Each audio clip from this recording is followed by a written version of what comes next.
Close the door. No, kitchen napkins and lock the door. All right, fine. Go do science, mommy. Take those stuff off the floor.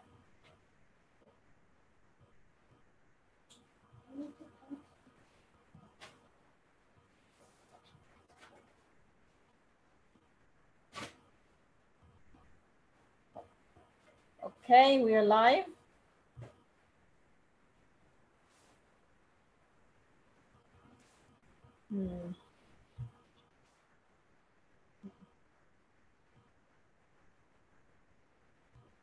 I'm trying to work this and I hope this worked today because it didn't work yesterday.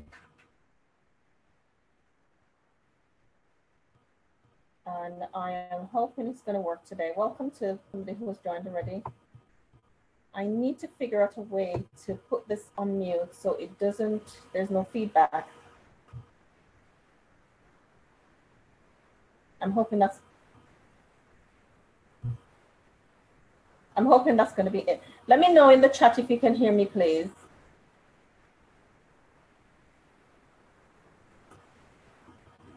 Just let me know if you can hear me because I am not sure how this is working. Yes. Yesterday it didn't work and I want to know that if it's working today.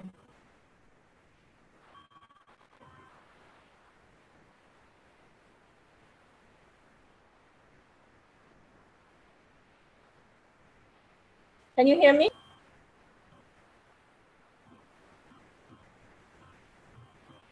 Okay, I'm gonna proceed. If it doesn't work here, I'm gonna have to go via YouTube, but I'm gonna keep going today. I'm not sure why it's not. There's a delay. There seems to be a delay, but nevertheless, I'm going to start. I am going to start. So today's topic is healing your wounded self, and I'm hoping that I've started. Yeah. I'm hoping that today it's going to go well. Today it's not going to be, there are not going to be any issues because there were some issues yesterday when I was on, when I streamed live and I had to stop and stream live via YouTube. So I'm hoping that's not going to be an issue today. Well, at least I'm not hearing myself repeating, so that's positive. So yesterday I did the topic on holding on. It sometimes causes more damage than letting go. And that is, you know, hold on. Yeah. So, you know, that causes so much damage. And because of that, we are, I need to continue the conversation because one of the topics that I looked on was how to love your wounded self. And I realized that that's an issue that people struggle with, some people struggle with. So I wanted to start the conversation and to get that going and to make sure that I do that extensively. Just bear me a moment because I don't know. I just find that things are not working how I wanted to. Okay, I'm gonna go here. So I wonder if you can still see me on Facebook Live. Yes, you can. I think maybe I was doing it wrong all along. I'm gonna try and record it as well, just in case it doesn't. Then I'm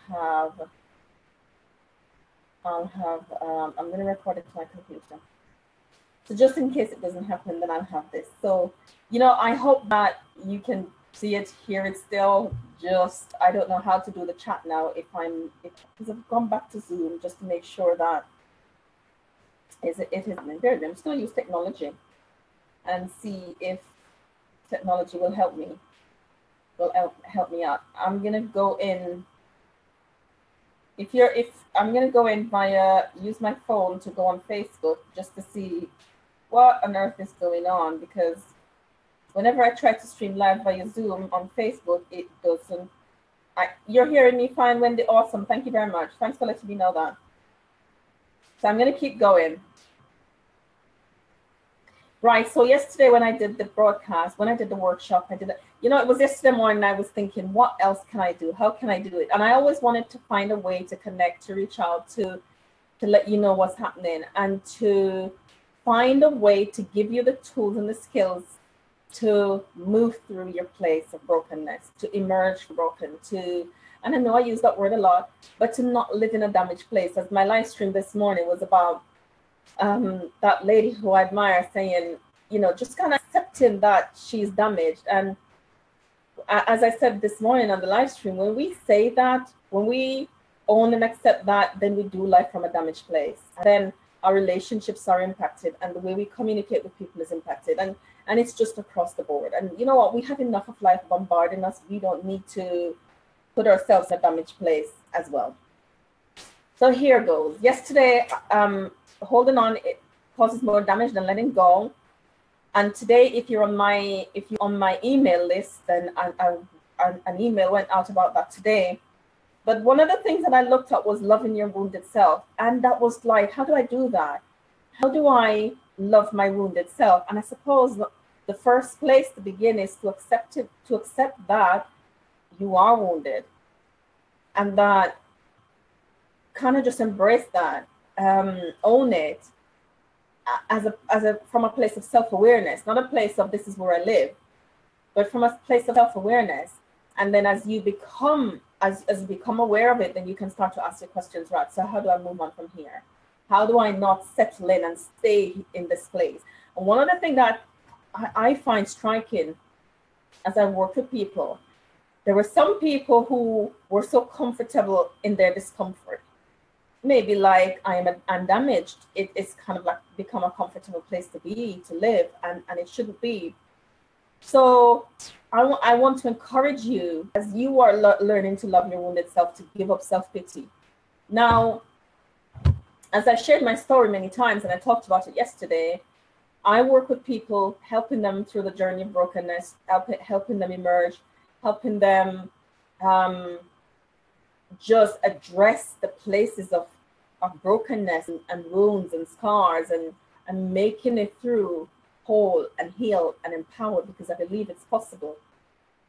Now I do that. That's my life purpose. That's my work. That's what I do. That's what I love doing. It gives me life. But I had to go through that place myself. I had to work through childhood trauma.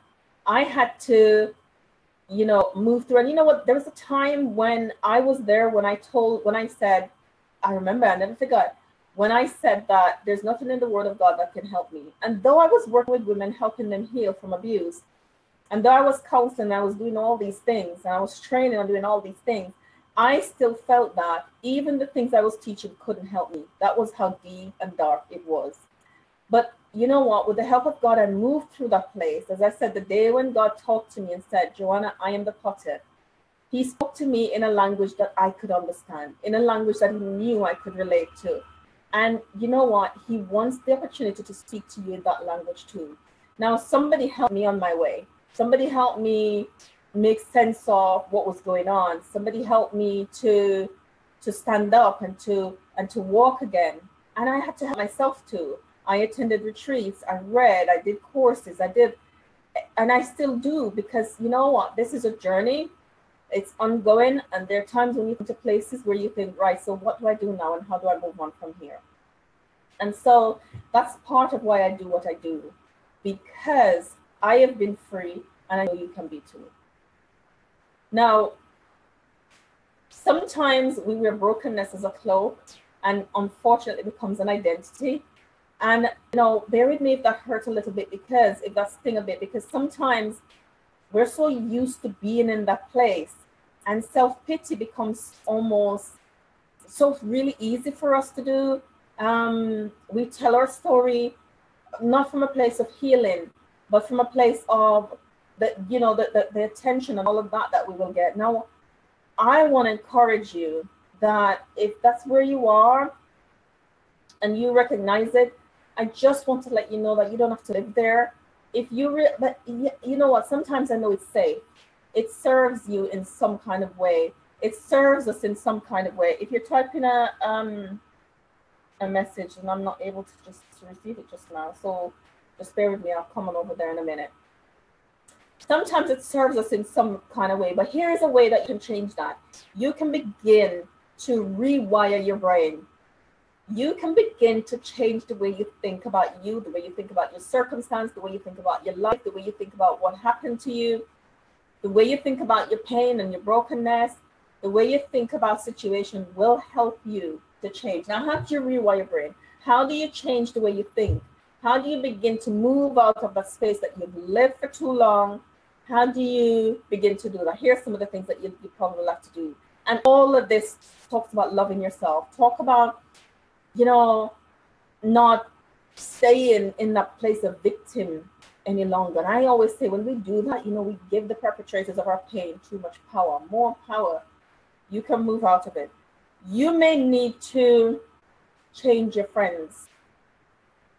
You may need to change the circle of people that you hang out with.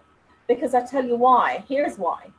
Sometimes the people that we hang out with in our broken places are broken too. And so the minute that you begin to start healing, you'll find that you don't have much things common in them with them anymore. Because as you heal and they're not doing anything, they're not moving on, they're not moving out, they're not doing anything, you will have to leave them behind in order for you to heal, for you to get where you heal. And I saw otherwise they'll drag you down. You have to leave them. Maybe if it's people that you can't leave physically, you have to distance yourself emotionally. When I was working in abuse, I saw this all the time. When somebody would come to see us and they've been drinking for 20 years, they have their drinking buddies, they have the people that they hang out with, and they started coming to see us. And we'll be looking at strategies that they can use, things that they can use to change. And one of the first areas is lifestyle. Who are your friends and who are the people that you hang out with? And 9 out of 10 times, that circle didn't allow them to want to change. They would use negative talk, they would use ridicule, they would use criticism and judgment, and they would use all those emotional blackmail stuff to keep them tied to them because they want help in their own brokenness. They didn't have the courage to come and to change their habits and to change their lifestyle. And when this other person would step out, they would try to keep them locked with them by using those kind of well, you think you're better than us now, do you? You're not better than us, and all that kind of stuff. So in order to change and to stop not letting brokenness become a part of your identity or making it define you, rather, you may need to change your friends. You may need to change your circle of friends. You may need to distance yourself from certain people. The people that the relationship has become toxic, and you realize that it doesn't serve you in a positive way. And in the space where you are, you can't serve them in a positive way either. And so if everybody doesn't change or if somebody doesn't change, then this is not going to help heal. I'll tell you, I work with wives a lot. And one of the things when they come to see me, sometimes the marriage is in problem, the marriage is out of place. And sometimes, not all the time, but sometimes when you change, things begin to change as well. Sometimes that's not the easiest path. That's not the easiest thing. Sometimes, people make different decisions for different reasons, which I respect. But sometimes when you begin to change, the people around you will change as well. Not saying that you're responsible for them. You are not responsible for the people around you. You're only responsible for you. But sometimes when you begin to change, the people around you change. I'll give an example. When I was going through therapy for abuse, we were also having marriage counseling. And I always said, God have a sense of humor. That he would make me go through this really difficult place, and then the marriage goes through this really difficult place, and then we're kind of both in that place of pain and trying to. I mean, it wasn't going to end or anything, but we realized that things were stuck. Things were stuck. Some of those reasons were because of me and the habits that I developed, because of me and some of the ways of coping that I used to scaffold myself. And though they were negative, they served me for a long, long, long time. And when I got married, I unconsciously must have made a decision not to change my ways of being. And that caused some problems. Not that my husband was perfect, he still isn't, but just to own what was mine. And, we went through me. But I think also I was growing. I was going through therapy. I was with my personal development group. I was training as a therapist. I was learning all these things about myself. and I was changing. And maybe if I changed and we together didn't change, who knows, it might not have survived. So God made us do it all at the same time. That's why it was my free fall year. I think that contributed largely to it. Made it out. I made it out. We're all alive. Thank God. So sometimes you have to go through difficult places, and sometimes you may have to change your circle. You may have to change the people that you hang out with. You may have to encourage them to grow with you.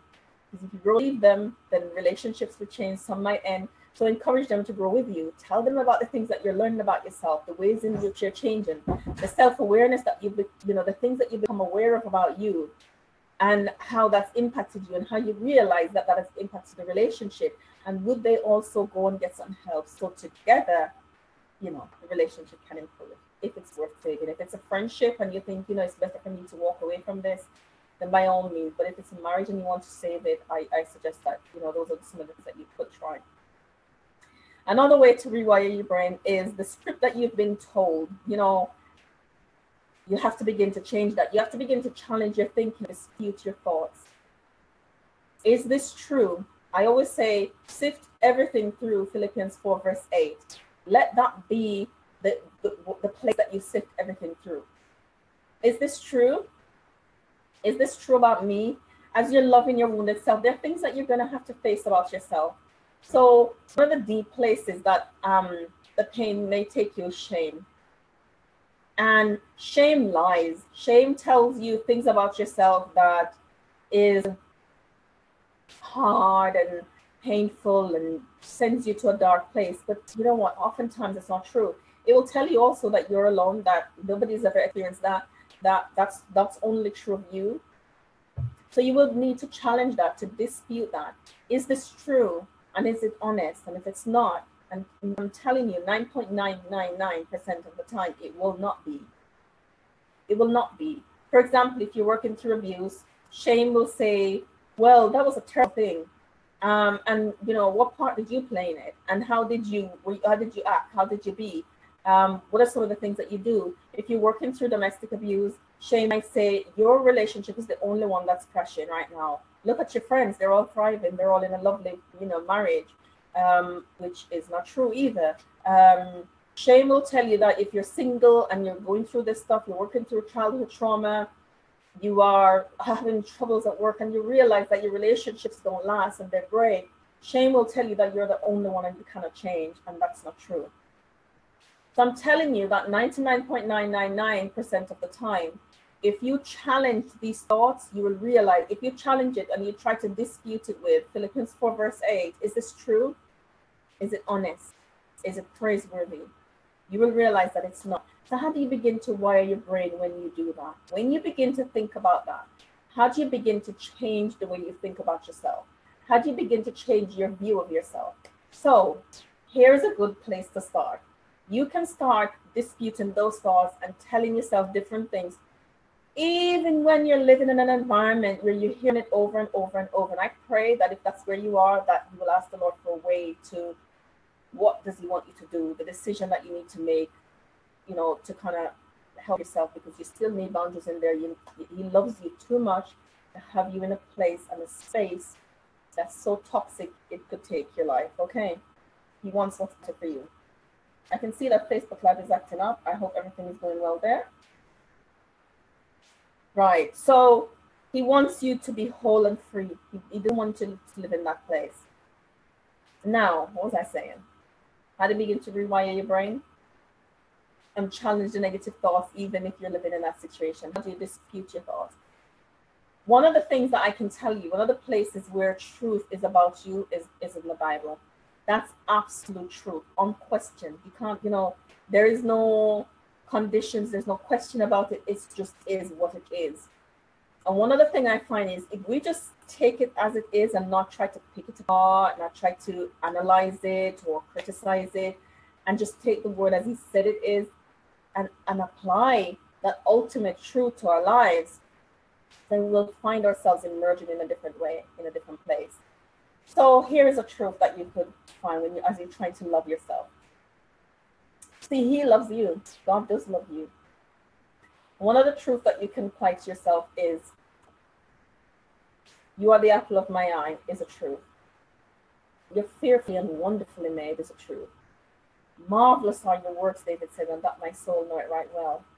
He said, I will give you, he said, I will heal your wounds in Jeremiah 30, verse 12, and I will restore health unto you. Now, and you know, that is just some of the truths that are there. There's so much more. I'm going to encourage you to seek them out and to use that every day. If you have to tell yourself it every day, if you have to write it someplace where you can see it, if you have to memorize and tell yourself over and over and over until you begin to believe it, it's really important that you rewire it, that you change the way you think, and that will help you to change the way of yourself. Now, that is linked to self-acceptance, and that's for another one. Maybe tomorrow we'll do the workshop around that as we dig deeper into how do I love my wounded self. Because, you know, in order to tell yourself these things, you have to begin to accept yourself just as you are. Just love you right where you are, the wounded, broken you. And yes, I talk about sometimes the difficulty in that is if we still haven't forgiven ourselves for the things that we've done in the past, and sometimes the things have been done to us, but we have taken it on. I had to learn to love myself. I had to learn to accept myself. I am still learning to accept myself. There are things about me that I want to change. It's taking me long and it gets tired and I get tired. But I repeat, Joanna, do not be weary in well doing, because in due season you will reap if you faint not. Just keep working on it. Self-awareness is after battle one. You know that this is it. And what I do now, I've become really vulnerable with my children and my husband and really acknowledge that, look, this is an area that I'm working on. And I slipped up yesterday, but I'm really working on it. Help me. And so when you take things out of the darkness like that and put it in the light, it has less power over you, because everybody now knows that I'm working on X. And so if I'm coming close to slipping up there, they'll say, Mom, or my husband will say, honey, he has a really gentle, sweet voice. So they say, honey, you know, it's kind of like as a warning that, you know, you're going to slip up there, you're heading there again, stop. And sometimes you kind of don't want to hear it. You don't want to say, don't, you know, no, you feel justified in doing it, but it's not justified. So, but when you take things out of the darkness and put it out there, it has less power over you. It just less power. It can't do the damage that it would have done if you just kept it to yourself and in the darkness of your mind, and it really bothers you and it tears you down and it tells you you're not good enough and it tells you all these things about yourself. Okay. Now, one of the things trauma survivors struggle with is self-love, as I said. And in yesterday, I was talking about, you know, the thing about holding on to that, holding on to the trauma, not working through it, not addressing it, not going to get help to deal with it.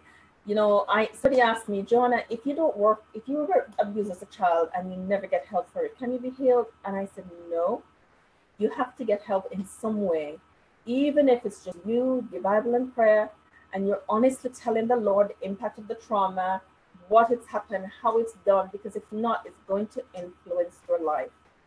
It's going to influence your spiritual life. It can influence your relationships. It just permeates through all areas of your life. It has to be addressed. And, you know, my encouragement to you is don't hide from it. There are people who can walk safely with you through it, people who will hold you. And that's one of the things I pride myself on, building relationships really quickly with the people who I work with. And from that place of acceptance and love and congruence and unconditional positive God and no judgment, I always say, you can't say anything wrong and you can't shock me. Just say it and we'll work through it. And from that place of love, so much is done. So much is I just accept unconditionally. And from that place, we do what else we do. So that's how I work. Now, here's the thing about loving yourself. And I'm going to wrap up soon. I only want it to be half an hour. Here's the thing about loving yourself. And it's really, really important. So I really want you to pay attention to this. If you feel that you are fundamentally unlovable, you won't be able to accept and love your wounded self. I'm going to say that again. If you feel that you're fundamentally unlovable, you're not going to love and accept your wounded self. So all the things that I've talked about earlier, about accepting yourself, about God loving you, and about how you can rewire your brain with the Word of God, all of that won't mean anything if you think you're fundamentally unlovable. So the place where we really need to start, the place where we really need to challenge is really, honestly, how do you feel about you? How do you feel about yourself? Do you like you? When you look in the mirror, do you really look in your eyes? Or do you kind of look here or here or here? Never you kind of gaze and it's a blur. So you kind of stay here.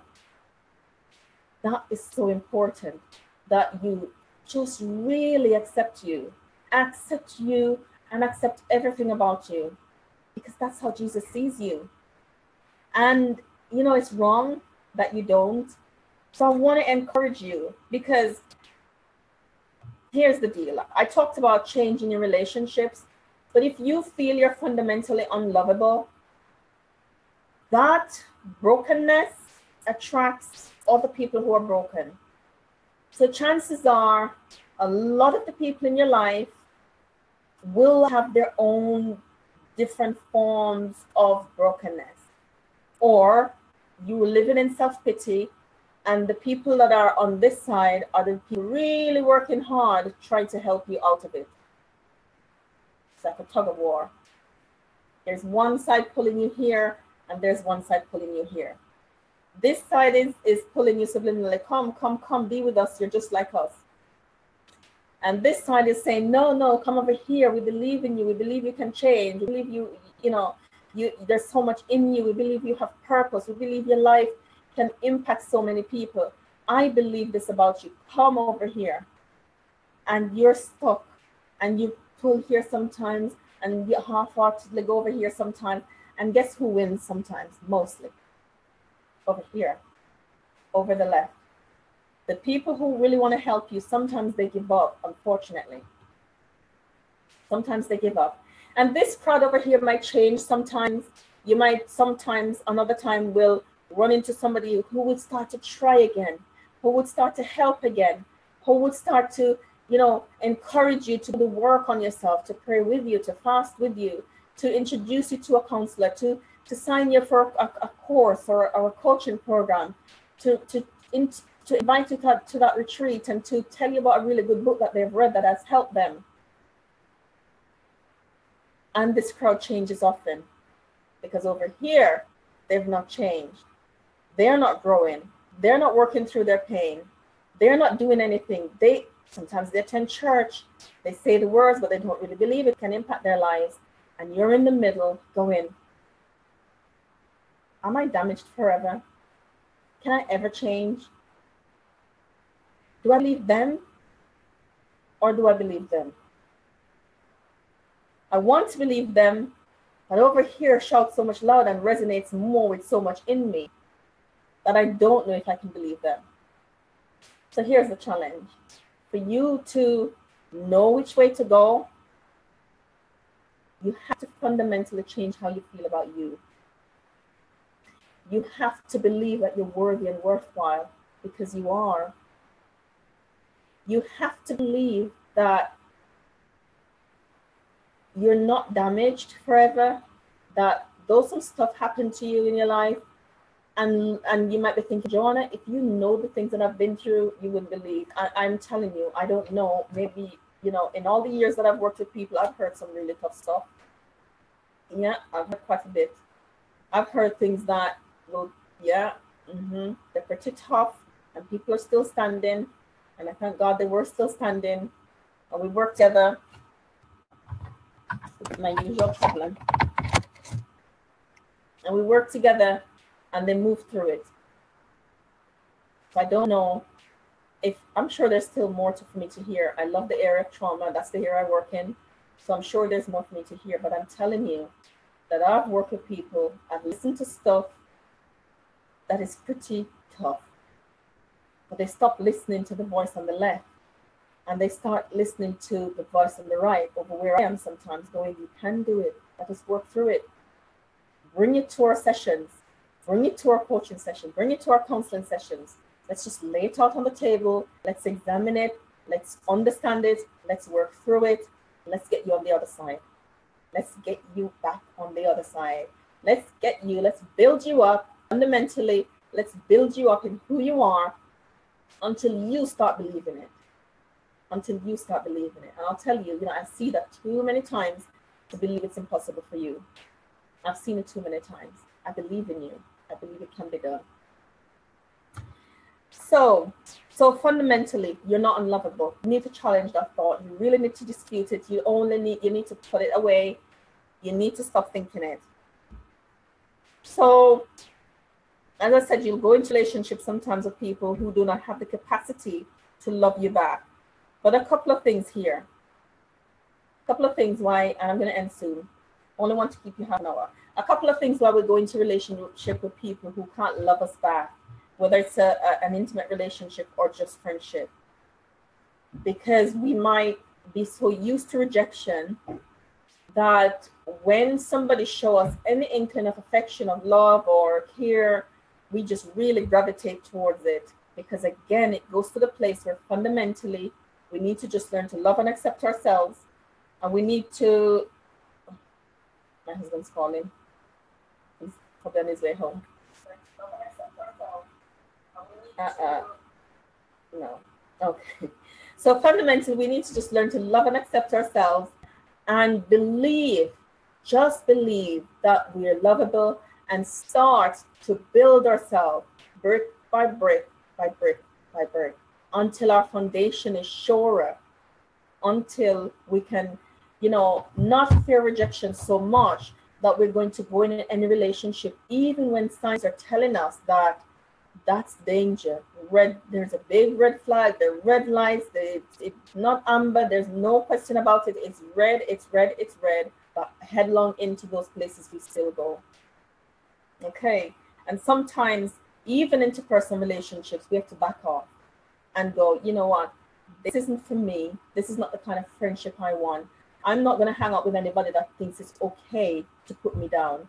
I'm not going to hang out with anybody that thinks it's okay to speak to me anyway.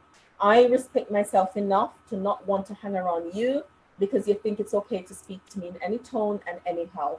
I respect myself enough to not want to be in that space. I respect myself enough when this new person come along and is showing their brand of love that I'm not going to go for it. And you know what? Sometimes it's not always easy to identify. It's not always easy to see that because some people are very clever and they mask it and they hide it. I said, it's not about getting in, it's how you get out. If you get in and you're there and you realize that this is what's happening in this space, there's abuse here, it's emotionally abusive. I've learned to love my wounded self, I love my wounded self and I'm healed. I am not going to bring myself back into a position where that can happen to me. Okay. So don't let the desire for wanting to be with somebody else, wanting to have a friendship or to be in a relationship override your need to protect yourself and safety, because that's all a part of loving you. Okay. So I've talked about quite a few things in this workshop. Tomorrow I'm going to kind of go deeper into self-acceptance, how we identify our needs in order to meet those needs and to love ourselves. And I hope you'll join me for that tomorrow at 4 p.m. as GMT time. My prayer is that this would have given you some stuff to think about in terms of how do I love my wounded self, in just to acknowledge that she exists, that he exists, and that I need to begin to rewire my brain. I need to begin to accept the help over here that's been offered so I can begin to emerge from this place that I've lived life for too long, accepting that this is going to be me. I saw something this morning on Facebook and I haven't commented yet. I haven't responded to this person yet, and I think I'm going to send him a message. He says, I think I've been running 100 miles an hour and I'm not making any headway. And the comments below were, keep running, keep running. I'm thinking, no, don't keep running. Don't keep running. Stop. Get off the treadmill for a while. Rest, restore, rejuvenate. Get the strength that you need to go back to join the lane again. If you're tired, don't keep running. It's okay to stop because it's all going to be there when you get back. You're not going to miss out on anything. You're not going to lose out on anything. And you know, stopping might be going to a retreat. Stopping might be getting somebody to work with you. Stopping might be, and what I mean is a counselor, a coach. Stopping might be, you know what, carving out some time in your day to read that book, to be still. In the UK, it's our brand of summer.